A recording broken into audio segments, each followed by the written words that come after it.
एक थाली, तीन अलग अलग मिजाज। स्वाद का एक ऐसा संगम जो सिर्फ पेट ही नहीं भरेगा बल्कि दिल को भी छू लेगा। कभी कभी जिंदगी में सब कुछ बहुत ही उलझा सा लगता है, बिखरा सा लगता है, बिल्कुल इन रफली चॉप्ड प्याज, टमाटर, अदरक और लहसुन की तरह।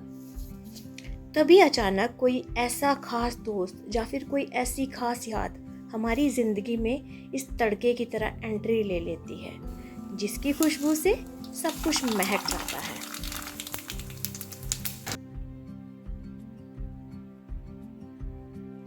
फिर ये बिखरे हुए प्याज, अदरक और लहसुन आंच पर एक साथ मिलकर ऐसे घुलने मिलने लगते हैं जैसे कि पुराने दोस्त सालों बाद मिले हों। तो चलिए अब इनको और अच्छे से मिलाते हैं। अब इन अदरक, प्याज और लहसुन को अच्छे से तेल में भुनाई करेंगे और इनकी खुशबू को बढ़ाने के लिए हमने इसमें डाल दिए हैं हरे हरे कड़ी पत्ता। अब इनके स्वाद को बढ़ाने के लिए थोड़ा सा नमक तो डालेंगे, तो हमने यहाँ पे क्या किया है, 1/2 टीस्पून नमक भी डाला है। चटनी के असली स्वाद के लिए तो हमें टमाटर भी चाहिए होंगे, तो टमाटर को भी बिल्कुल हमने उतल पुतल करके ही काटना है। बिल्कुल रफली चॉप टमाटर ही चाहिए हमें। अब थोड़े से सूखे मसाले डालेंगे, बहुत ज़्यादा नहीं, सिर्फ हल्दी और कुटी हुई लाल मिर्च।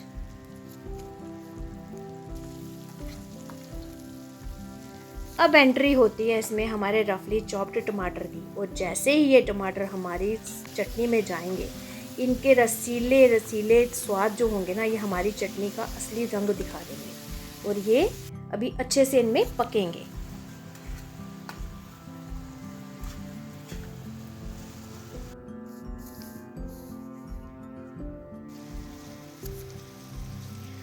वक्त के साथ खुद को बदलना बहुत ज़रूरी होता है।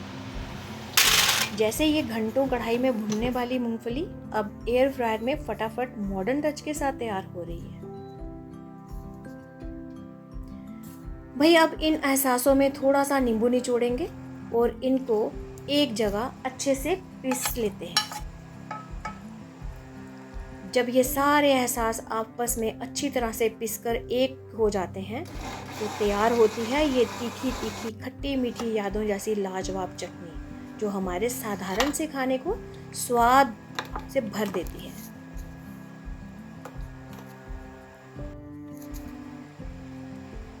पर टेक्निक कितनी भी बदल जाए, सादगी का अपना ही मज़ा होता है। देखिए, इस मूंगफली के साथ भुना चना, लहसुन का तीखापन, हरी मिर्च का तीखा मिजाज और इन सबको संभालने के लिए थोड़ा सा शांत धनिया और थोड़ा सा शांत दही।